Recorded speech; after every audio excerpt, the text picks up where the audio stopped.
Welcome to the SwimStrong Dryland Podcast. We are dedicated to inspiring and educating the swimming world. Our podcast highlights the work, character, and achievements in and around the SwimStrong community. All right, we have SwimStrong Dryland nutrition coach Brittany Miller, who many people may not know this, but is actually one of my younger sisters. But we are going to jump right into the rapid fire questions before I start digging into your story and some of the exciting things that you're going to be sharing with us today. So are you ready for the rapid fire questions, Brittany?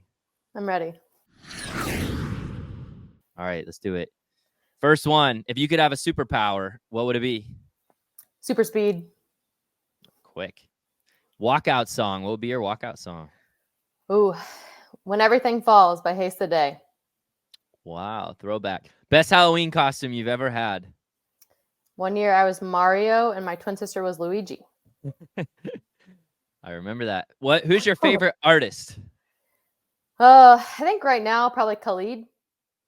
All right. And who is your favorite sibling? Ooh, that's a loaded question. One of them is your boss. I'm going to have to go with Christine on this one. Wow. Dagger to the heart. All right. Next is your dream vacation. Definitely Maui.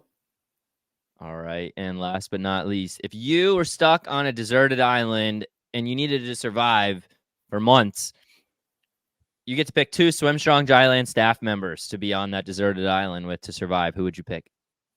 Oh, gosh. Oh, man. I would pick you, and I would also pick,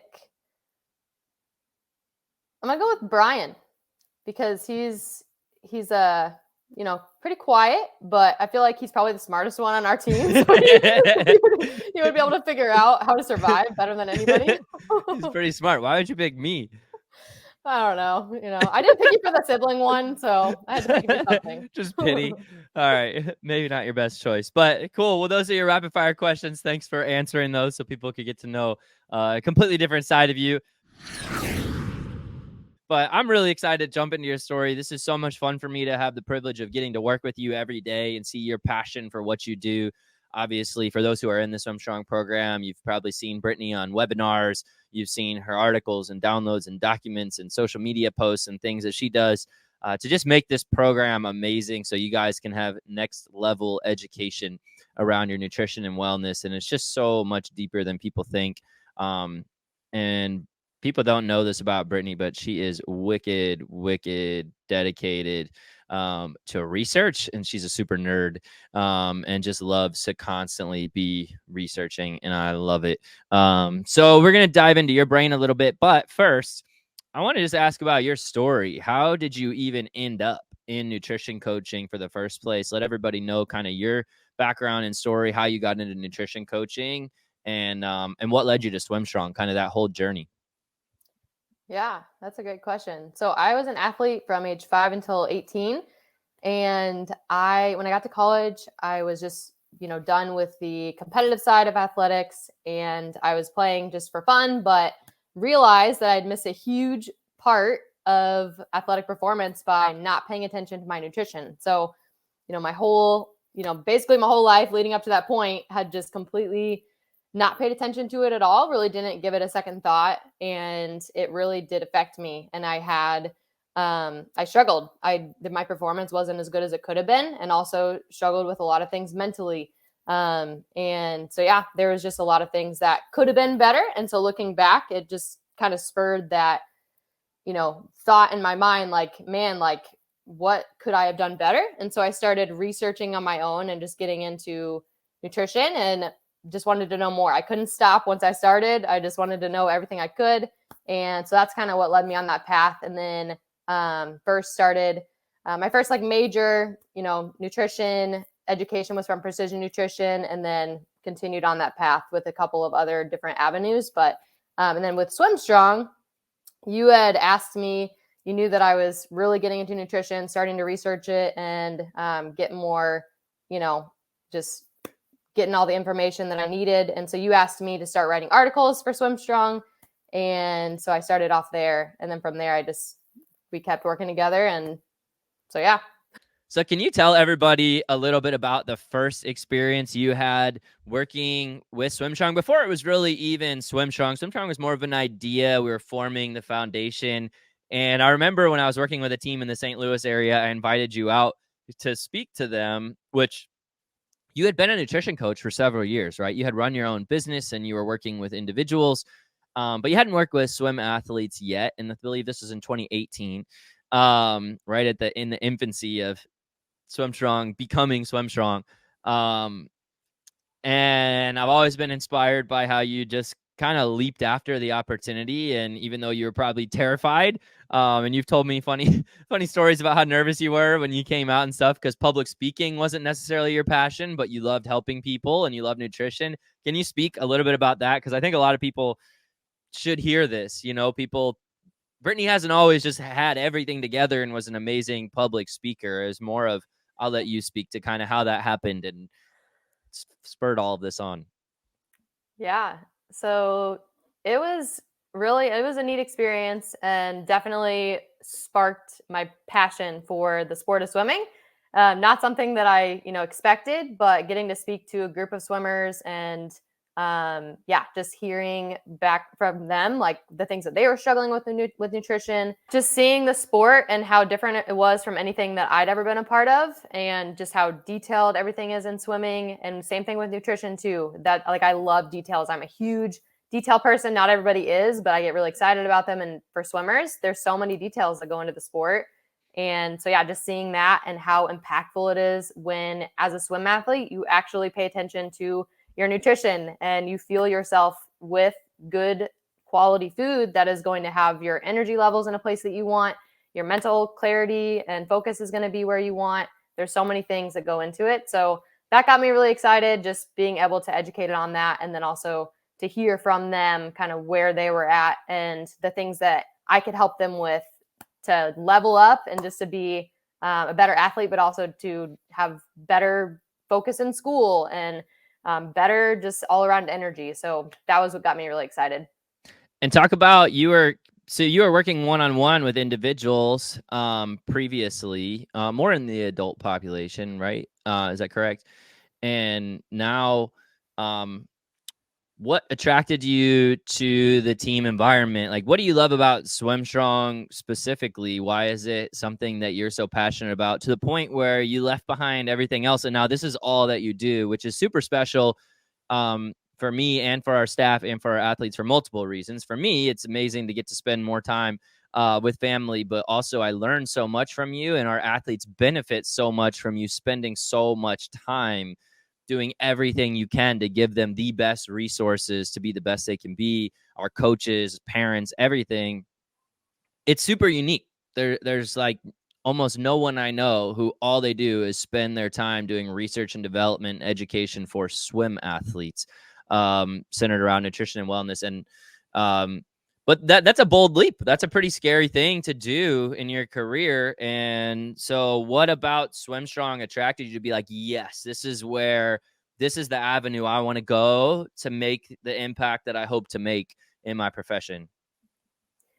Yeah, I think there's a lot of different things that I can think of to answer this, but really, I mean, it's wanting to help swimmers avoid the pitfalls that I fell into as an athlete. So that's one part of it. And then the other part, just because I know how big of a difference it makes when you are, again, like when you're focusing on nutrition and making sure that you're fueling your sport, it's just a game changer. So that's number one.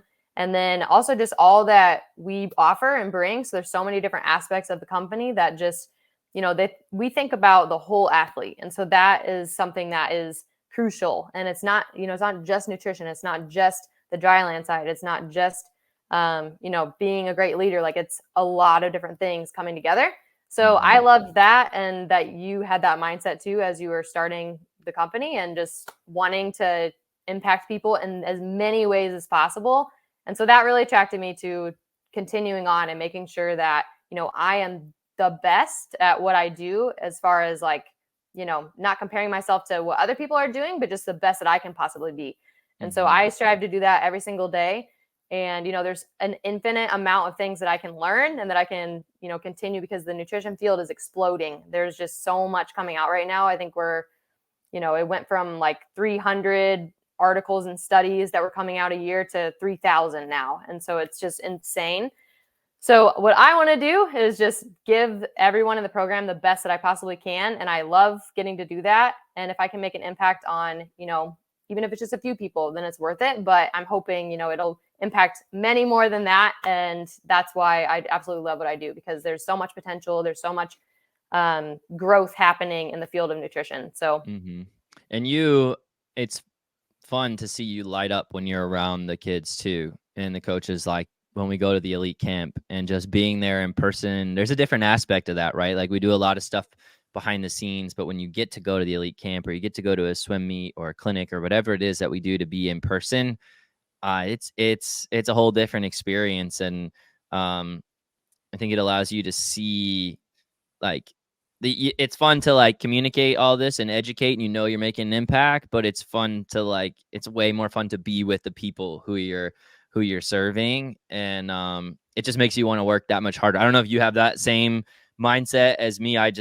Being around the kids is like one of the best things in the world. Yeah, for sure. Like that makes it all worth it, because when you're just behind the scenes all the time, you're like, is anyone reading this article? Is anyone, whatever. And then you get to meet them in person, and it's like, man, like this really had an impact on me. And this is what I changed. And this is how, my performance improved, or this is how my sleep got better, or my energy levels at school. And it's just so cool to be able to hear that, and to definitely get to know athletes in person. Like that's what it's about. And I love it. So that's like a huge aspect of it.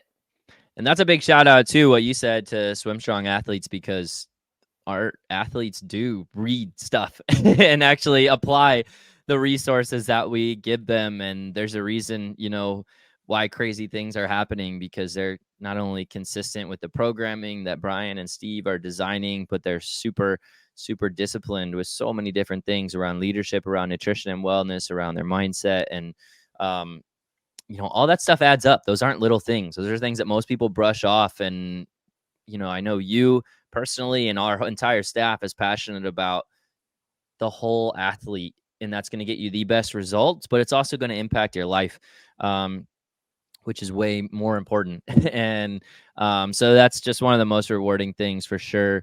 But can you talk a little bit about, so I get the privilege of being on different staff meetings and talking to you pretty much every day.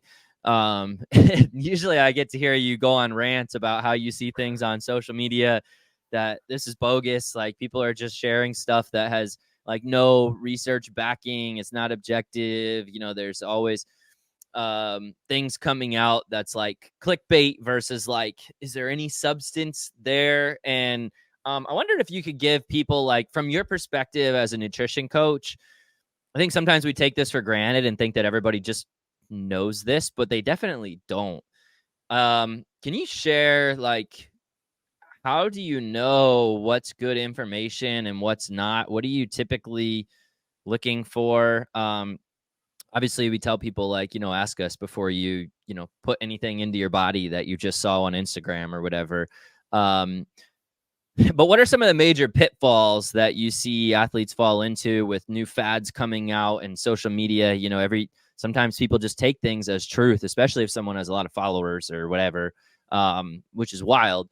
Because a lot of times people with not always, there's a lot of people with a lot of followers who have a lot of legitimacy, but then a lot of times there's people who have no substance whatsoever and they have a massive following. So what advice would you give to people as they're trying to discern what's good and what's not? What should I be thinking about?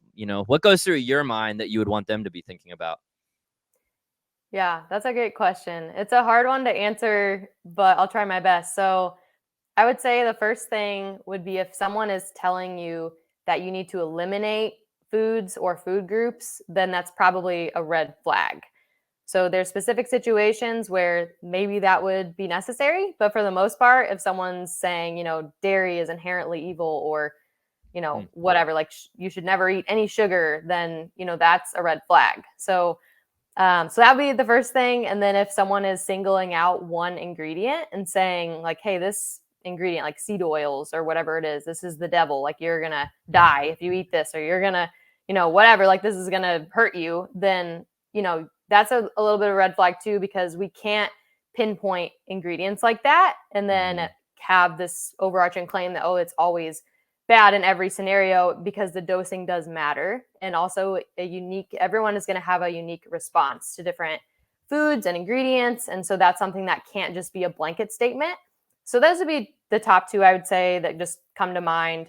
But yeah, and you definitely want to see, what their background is, if they have any background in nutrition, and if that's something that they're educated in. So that'd be the other thing. That's really good advice. So know their background, understand where they're coming from is big. If they're claiming that something is like a cure or one size fits all, or this is like the answer and there's no nuance whatsoever, it's probably just clickbait. There's different fad diets that come out all the time, and people are like all in on them. And then like 3 years later, people are like, wait, that might not have actually been healthy mentally or physically. And then it changes. And so typically that's a pet peeve of mine in the fitness industry too, like little fads that come out when it's like, let's just stick to like researched, objective science that we know, and let's let all the other fads like fade out. And if other people want to test it, that's fine, but we're going to focus on things that are tried, tested, and true. And I think that's something I've always loved about you, is that you're like, yeah, I'm not falling for that. I'm going to like really look into this. And so people get shocked all the time at videos they see about pesticides on fruits or whatever. Like, there's so many things that it's like, hold on. The other thing is too, that I think is really interesting, is who's sponsoring it, right? Like, people will promote products, supplements, food products, and then you do a little bit of research and you realize, wait a minute, they're actually getting a little kickback from this. And then it makes sense why they promote it. It doesn't mean you can't believe in something that you're getting paid for, but something that we've always been passionate about as a company. And we've had so many supplement companies reach out to us over the years that say, hey, you want to collaborate? You want to do this?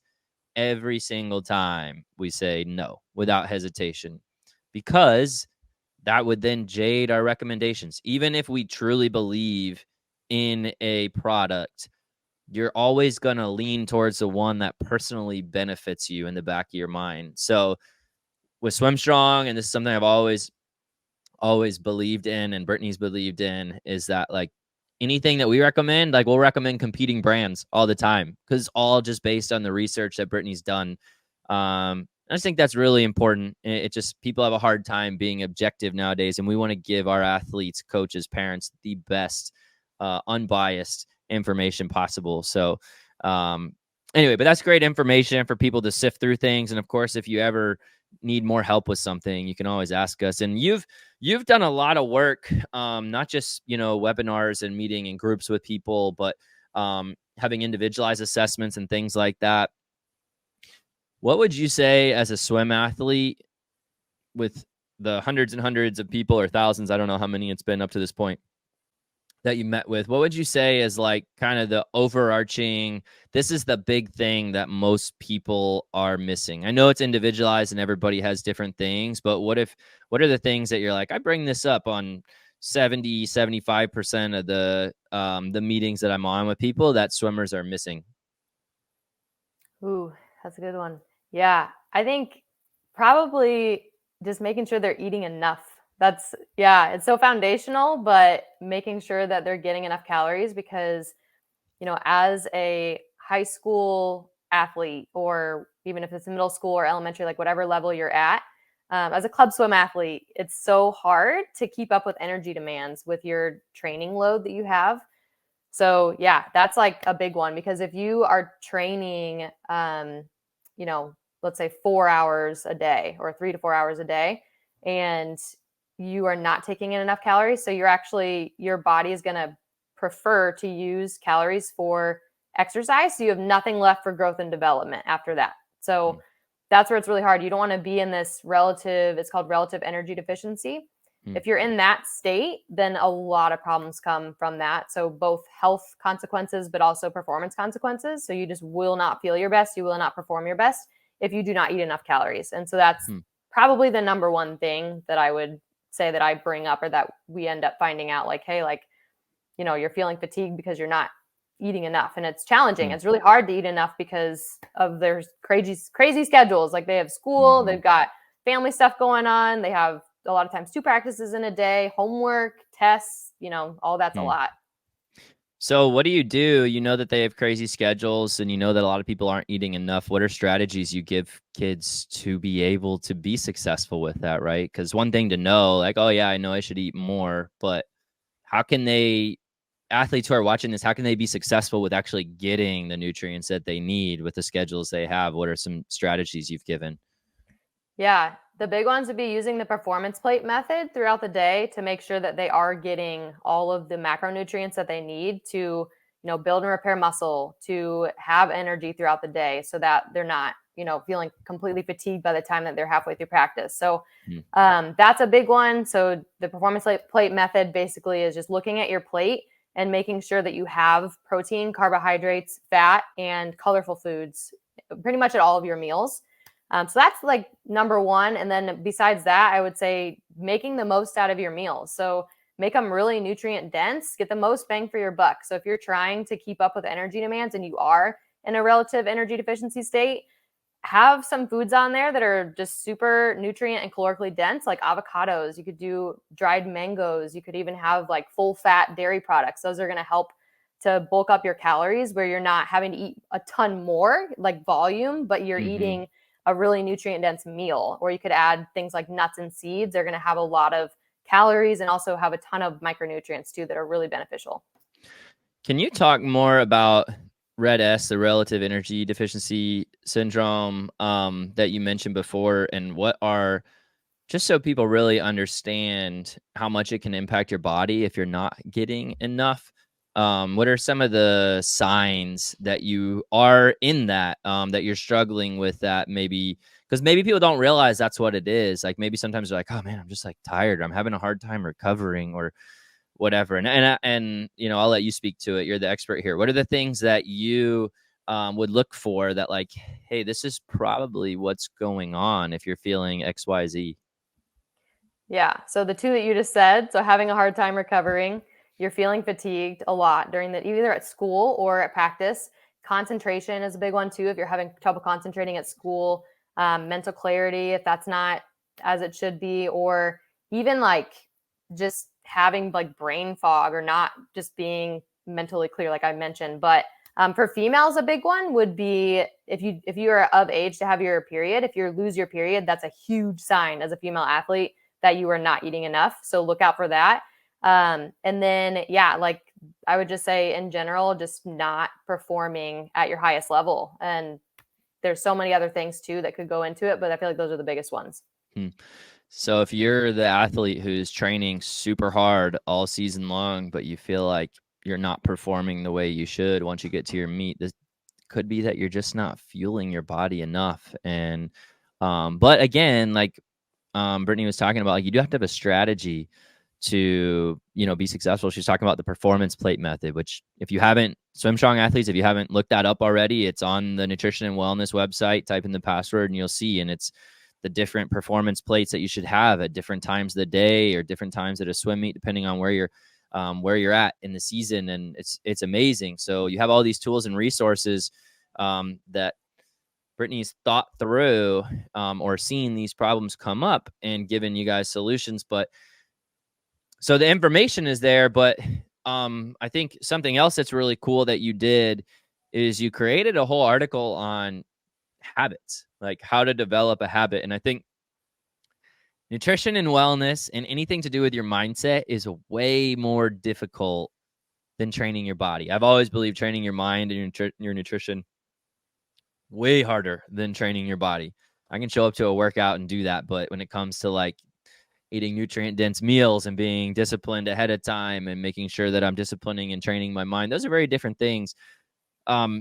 What are some tips you could give people for if they want long lasting habits to stick that'll actually make an impact and they want to apply some of the things you're talking about? What would be their first step and how do they see long-term success? Yeah, that's a good question. I would say starting small, not trying to overhaul everything at once is usually the best solution for a lot of people, just because we tend to want to be, like, oh man, like I'm going to change everything. It's like the New Year's resolution, right? Like, oh, this is going to be so different. And then a couple weeks later, a month later, maybe if you're lucky, then everything goes to the trash can. So it's like, you just kind of give up. And that's something where if you start really small, then you can build upon habits and build confidence in the process. So you're like, hey, like, okay, like I'm going to start with just eating something really small before my morning swim and just start there. Like maybe it's just an applesauce packet. And it's like, okay, like I can do that. And so you start to do that and you start to have more energy. You're like, hey, like this actually feels good to fuel and make sure that I'm getting enough calories and carbs throughout the day.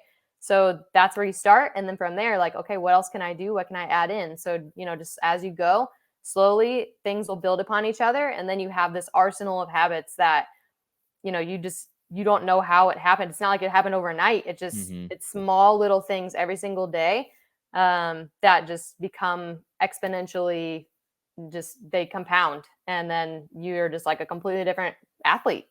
So I would just say starting small is like the number one thing. How long would you say, I know there's different research on this, but from a nutrition perspective, how long before you should try and add a new habit? Like, let's say you're trying to do what you said, eat before morning practice or whatever, because you don't usually do that. How long before that becomes steady? And then, okay, my mind is ready to take on a new habit typically. Yeah, I would evaluate about every 2 weeks and then see like, okay, like, am I doing this consistently? You can also we use with a lot of athletes, the Habit Share app. And so you could use something like that. And that way you can check in with yourself and say, yes, I did my habit, or no, I did not do it. And be super honest with yourself. And that way you can see, okay, where's my percentage at? Am I, I would say once you get to like 80% of above with consistency, then you can move on. You can archive that habit and then, build another one. So that would be my recommendation, is just, check in about every 2 weeks. And then, you can move on once you're 80% or above is a pretty good spot to be. Why do you say 80% or above? Just because that, I feel like that gives you some flexibility, because you don't have to be so regimented where you're like, I have to do this 100% of the time. I have to be perfect. And that's, I feel like, a huge fallacy too for a lot of athletes, is like thinking that you have to do it all perfectly. It's like, no, like the hardest thing to do is to just start, like just do something, just start it. And then from there, you're going to have ups and downs. It's never going to be this smooth sailing process. That's how life is. And nutrition is no different. You have to just have this mindset of, I'm going to be flexible. So if my day does not go how I planned, then I can have a backup plan, or I can do something a little bit different. And it might not be exactly what I wanted to do, but it's still going to help push me toward my goals ultimately. And, even if it's like a couple steps forward, a step back, you're still moving forward, right? Like if you take 2 steps forward and 1 step back, you're still going to be moving forward. It's not going to be exactly how you want it to be, but it's still going to be pushing you toward where you want to ultimately be.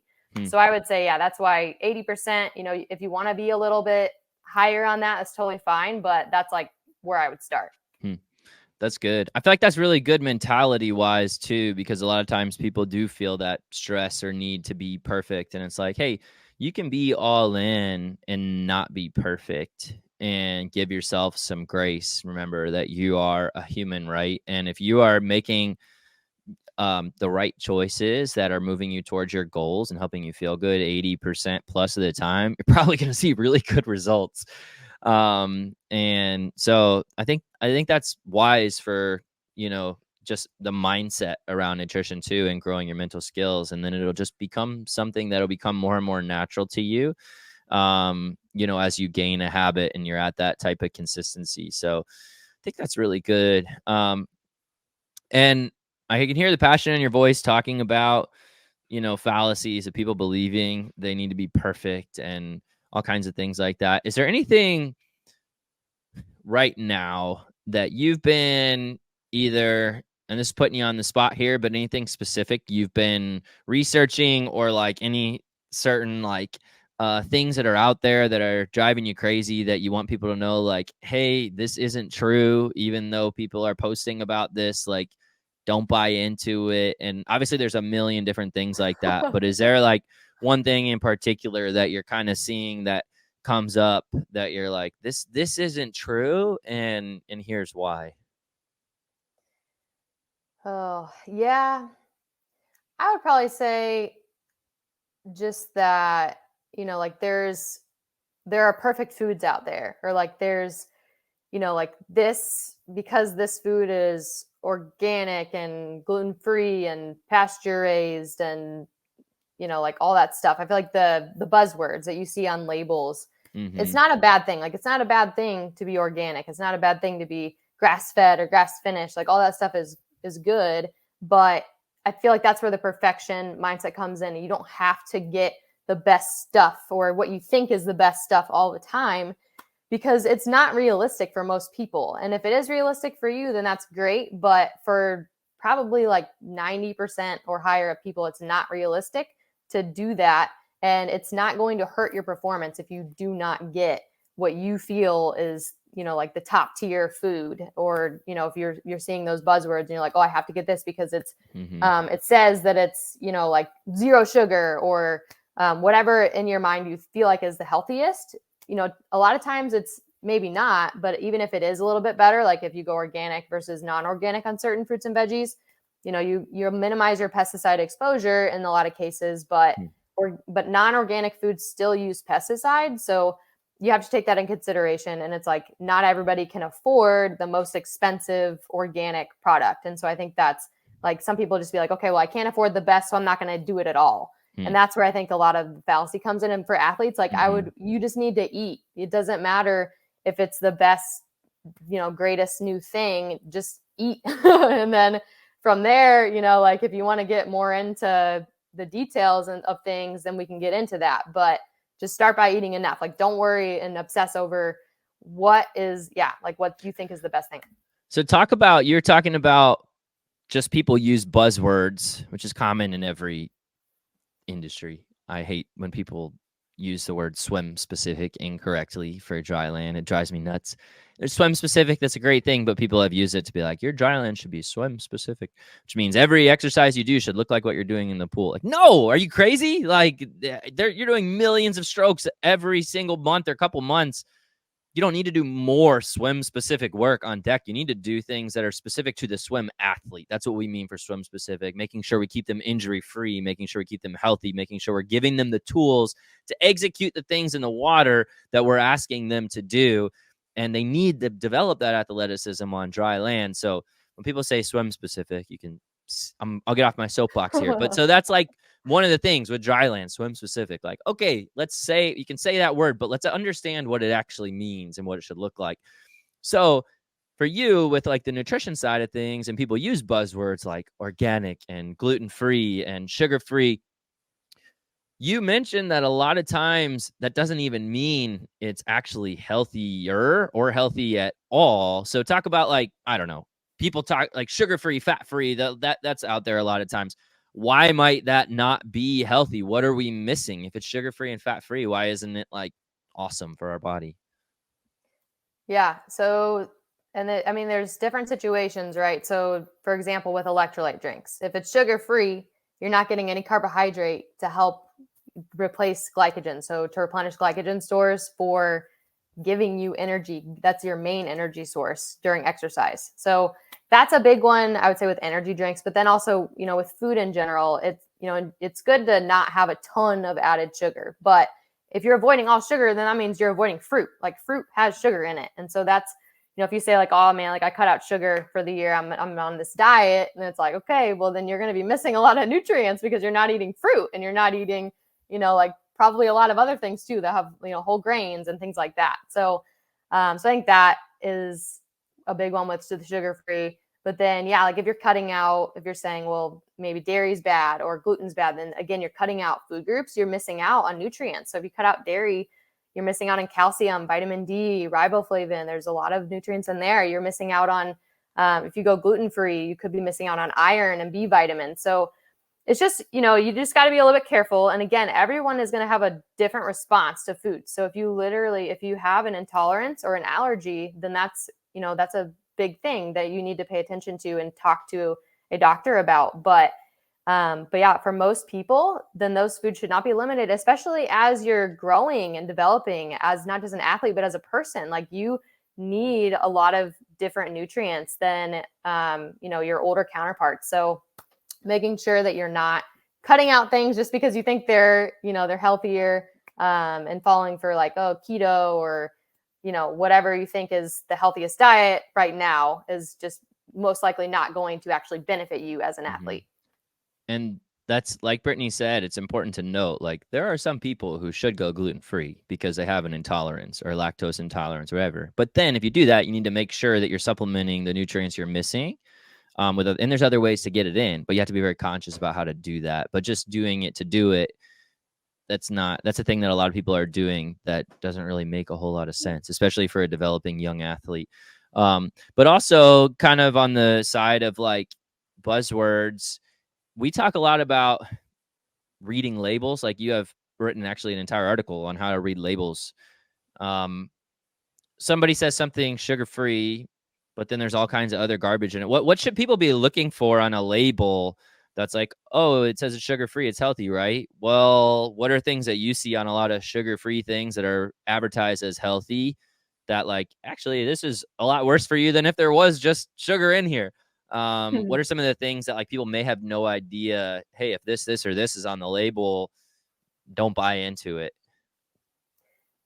Yeah. That's another complicated question, just because, I think that there's always room for foods that maybe aren't what you should necessarily be eating 80% of the time. But that's where the 80-20 rule comes into play, where, 80% of the time you're eating really nutrient dense whole foods. Maybe they don't even have labels because they're like just straight from the ground, from a farm. And so 20% of the time, then you have those packaged foods or foods that you're, like your favorite foods that you really enjoy. And so I would say, for the most part, some big ones would be, if, sucralose is a big one, or aspartame. Those have a negative effect on the gut microbiome. So it can give a lot of athletes stomach upset.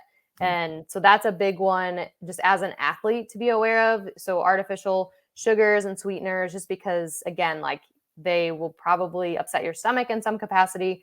If they don't, then that's great. But that's one to look out for. And then honestly, like, beyond that, I would just say, like, partially hydrogenated oils, but a lot of food doesn't even have that anymore because it was banned a while ago, actually, by, I believe it was the FDA. But so yeah, partially hydrogenated oils. You don't want to, go too crazy on the ingredients list. But again, if there's a food that you love, then you should be able to include that in somewhere in your day or in your week. But in general, the less ingredients is usually better, not always, but so that's another thing that you could look for. That's really good. So definitely take note of the things that she's saying, because that's the way that they hide ingredients, that they make things look healthy. And then if you know what you're actually reading, though, on the label list, you're like, wait a minute, like, they're just using buzzwords to make me buy it. Like, really, it's just about money. Like, and that's the sad thing about so many different industries. Like, just how can we make the most money and take advantage of people who aren't using their brains to know what's they're actually putting in their bodies? And you can't be blamed for that, because we can't expect you. I mean, like, the words that Brittany's saying, like, I don't even know half the words that Brittany tells me sometimes when she's studying nutrition and ingredients and all these things. But I also know what I don't know. So I'm like, should I get this? And I'll send Brittany labels all the time, and she'll, guide me in the right direction. So it's okay to not know all the answers, but be aware before you make sure that you know what you're putting into your body. And if you don't know, ask somebody who does. I think that's really important. And on that note, and this will be, man, I love talking about this topic, nutrition in general. And but I'll finish with asking you a little bit about supplements, because this is always a hot button issue, especially among high school, middle school athletes, and college athletes for sure. And there are so many supplements that are just garbage, just absolute garbage. And we don't need to call any specific brands or anything out on here, but of course we'll tell you if you guys ask us. Like, we want you to know, because we care about you. And then there's some that are like good, high quality. But how do you know what's actually in a supplement? Why is it dangerous to just take a supplement without understanding where it came from? Like, if you're looking at as the SwimStrong Dryland nutrition coach, you're looking at a supplement. It doesn't even matter what supplement it is, but what are the standards you go through before you even consider it as a viable option? Yeah. So you want to look for certification and third-party testing. That would be number one. So is it NSF certified for sport? Is it Informed Sport certified? USP is another one that is decent. So looking for that certification to ensure that it's third-party tested and not just tested by, the company in-house, because that can be a red flag also. So that would be the first thing. And then ask yourself why you are taking the supplement. So what benefit do you think it's going to give you? And, what would be the benefit of not taking it too? You could think of it that way. And also just looking at, like what does your current diet actually look like? What are you eating? What's your fueling plan right now? Mm-hmm. What are nutrients that you can get through food first that you might be missing? And looking at that overarching picture, what medications are you taking? What's your family history? All of that matters. You can't just look at things in a vacuum and say, okay, like across the board, this supplement is good for all swimmers, because that's just not the case. It's so individualized. And most of the time you can get the nutrients that you need from food, but supplements are helpful. Don't get me wrong. Like they can definitely help where you are lacking. And so I'm definitely I'm a food first, but not food only. So, let's start with what you're eating. Let's start with that, and your lifestyle, your sleep, your stress, like all of that is going to play into what you should or should not be supplementing. And why, just so people know the why, this is something we're big on, is just people understanding there's a purpose behind all the things that we're doing and sharing, educating on. Why is it important to get your nutrients from whole foods before supplements? Like, why is that important?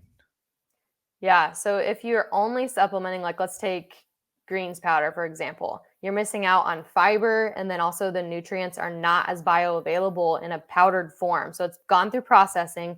Whereas if you get, whole fruits and vegetables, then you're getting the phytonutrients, you're getting all of those like micronutrients that would not be as bioavailable in a powdered form or in a pill form. But when you're eating the whole fruit and veggie, you get all of that, but also fiber. So that's going to help to just keep you healthy and make sure that everything is going as it should with your digestive system. So that is probably the biggest reason, is just because it's more bioavailable and has more nutrients. That's awesome. Yeah, I think a lot of times people hear that and they're like, but why? And so that's amazing. Thanks for sharing that with everybody. And last thing around supplements, just because this is something that comes up all the time, pre-workout. People think they need this, abuse it, overuse it, think that it's going to make them swim faster. I've seen so many different things that people have done or thought was going to help them that were just not helpful or safe. I'm not saying that every single pre-workout on the market is bad. That's not what I'm saying. But I wonder if people have any idea how little it's actually helping them compared to the things they should be doing. From you that's my opinion, you as a nutrition coach, what's your take on pre-workouts, how valuable they actually are for you, or if you even need them at all? Yeah, I would say most people probably don't need them. And so the reason being, they can be really dangerous for your heart, especially if you're taking one that has no testing, no third-party testing, not certified for sport, then you don't really know how much caffeine is in there. And there could be other things thrown in that you don't want. So when it's not tested, then there could be banned substances, for example. So those can be really dangerous for the heart and other stimulants as well. And honestly, just make you feel worse rather than better, and making you perform better. It'll actually do the opposite. So most of the pre-workout supplements on the market are not great, but if you're going to do that, then I would say you have to be super smart about it. And a lot of people just don't know where to even start with that. So there's just so many other things you can do to give yourself more energy rather than turning to caffeine, which would be the main, reason people go with pre-workouts, is they think it'll give them more energy. But caffeine doesn't really give you more energy. It just blocks fatigue. So it doesn't actually do that. But when you're eating carbohydrates, when you're eating whole foods and protein and healthy fats, that's giving you energy. So it's not the caffeine that's going to be your number one choice here. So, there's so many other things. You can just start by, again, evaluating what you're eating throughout the day. I feel like the biggest mistake, or one of the mistakes I see, is backloading calories at the end of the day, starting out like, it's like, oh man, like I'm rushed in the morning and I just didn't have time to eat breakfast. And then I rushed to school and like, I just didn't have that much time to eat lunch between classes. And so it's just like, you get home finally after practice and you just shove your face with all this food and you eat like 2,000 calories in a dinner. Yeah. And it's like, hey, like, let's try to spread the calories throughout the day, but also that's going to benefit you because you're going to have more energy. You won't need that pre-workout, right? And you're also going to help build and repair muscle better too. So, research has shown consistent protein throughout the day is going to be better for building and repairing muscle than just having this one meal that's like loaded with protein, or maybe even 2 meals. Like, it's going to be better to split that up throughout the day. So that's just one example, but yeah, I would say that's like, if you do that, that's going to give you way more energy than a pre-workout will, without the side effects. So a lot of people don't need them. And yeah. And a lot of people not only use them, but will double up on them or more, which is scary. But no, that's really helpful information and super beneficial. There's all kinds of other ways to prepare yourself for the workout to get more out of it than just a powder. And this, you brought up one other thing too that made me think about just another kind of myth that's out there. People sometimes think after a workout they have this really short window to get protein in. And I'm not going to speak to the science behind it, but you've talked to me about this before, and shared with our athletes and coaches. Like, it's not really a thing, but why? What is the myth out there, and what's the truth about it, so people can just be more informed on several of these things that I think people just buy into so quickly because they saw it or read about it one time. Yeah. And also, to your point too, the thing to know about nutrition is that science is changing. Like, sometimes, honestly, we think one thing and then we find out something different. And it's like, oh, like, actually we were wrong. And so I think that's another key thing, going back to your original question of like red flags out there with nutrition. It's like, is the person or the company or organization or whatever it is that you're listening to, are they staying up to date on research? And are they willing to admit when they're wrong? Because we're not perfect. Like, nutrition is in its, I don't know, like toddler stage, I guess you could say. And so in sports nutrition too. So there's always things that are evolving. And so we have to be careful about saying something is, like 100% truth. And I think that's what people don't like. And I think that's where you have to have the nuance, because it's like, okay, yeah, like, we've seen this in research and it's really promising and it looks great and everything. And, we've done a lot of, whatever, it's good research. And so we can say it looks pretty good, but we have to take everything kind of with a grain of salt. So, but yeah, sorry, what was your original question? No. So, I know you're saying with protein. Yeah. Sorry. Yeah, I got off on a little soapbox, but so yeah, we used to think that there was an anabolic window where you had like 30 minutes to get in protein. Otherwise, you weren't going to be able to build and repair muscle if you didn't get that in right after a hard workout. But we found that you actually have a little bit longer. So if you've eaten a meal right before, like pretty close to before your training session, then you have a little bit longer window to get in that protein. We've actually found that carbohydrates are a little bit more important than protein, and getting that in sooner than later is better to make sure that you replenish glycogen stores and that you can start that recovery process.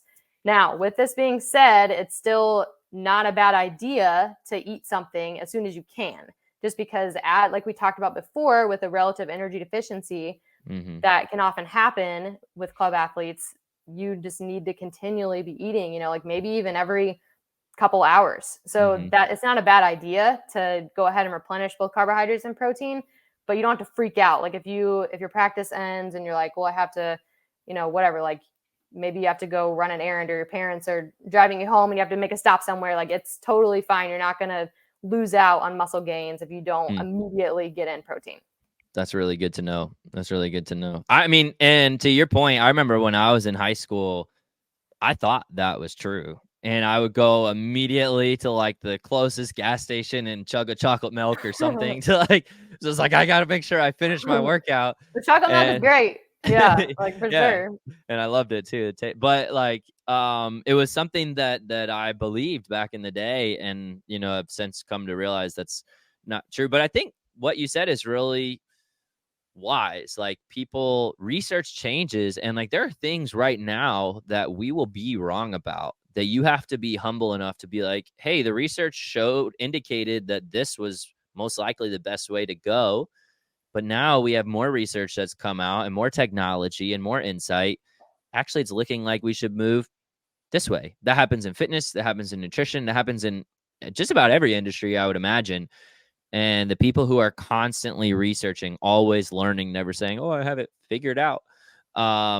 No, like never. And actually, I would say the more that you learn, the more you realize you have to learn. Like the less you know. Yeah. You know, it's wild. The more you become an expert, the more you realize I need to research so much more, because there's just so many things that are out there that we can help people with, and just so many different specifics that we won't have time to get into.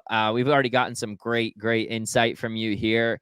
And for the sake of time, I'll close it off here. Maybe we can get another podcast part 2 in the future with our very own SwimStrong nutrition coach. But Brittany, thanks for everything you do for our team, for our athletes, for our coaches, for our parents, and the swimming community. Your passion for people is contagious, and your passion to be great at what you're doing makes a huge impact. So appreciate you sharing some of the insights that are coming from your brain and your research, and for everything that you do. So thanks for taking the time to be on here. Absolutely. Thanks for having me. It was fun. Thank you for listening to the SwimStrong Dryland Podcast. If you'd like to be a part of the SwimStrong Dryland family, you can reach out to us via email or social media. You can also follow SwimStrong Dryland on YouTube and TikTok for more educational content.